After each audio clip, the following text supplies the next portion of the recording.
নমস্কার, আমি doctor Manojendra Narayan Bhattacharya, consultant ENT head and neck surgeon. আপনাদের অনেকের যাদের মাইগ্রেন আছেন তাদের কিন্তু শীতকালে কষ্টটা অনেক বেশি বাড়ে। কেন বাড়ে?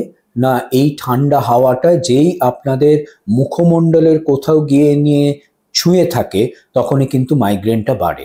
একটা জিনিস বুঝতে হবে, মাইগ্রেন এমন একটা জিনিস যেখানে কোনো স্টিমুলাস কিছু এলে পরে মাইগ্রেনটা বেড়ে যায়। এটা ইমোশনাল স্টিমুলাস হতে পারে, কিংবা এই চোখের সামনে কিছু নড়ে গেল সেটা হতে পারে, কিংবা ঠান্ডা হাওয়া যদি লাগে তাতেও বাড়তে পারে। এই জায়গাটাতে আপনাদের মাথায় রাখতে হবে, পার্টিকুলারলি বাইক কিংবা কিছু চালাচ্ছেন যখন বাইরে বেরোচ্ছেন শীতকালে, তখন কিন্তু মাথা মুখ ভালো করে কভার করে বেরোবেন যাদের মাইগ্রেন আছে, যাতে কিনা এই ঠান্ডার এক্সপোজার মুখে ছট করে না হয়। তাহলেই কিন্তু অনেকটা এই ঠান্ডার জন্য মাইগ্রেনের প্রকোপটা কমাতে পারবেন।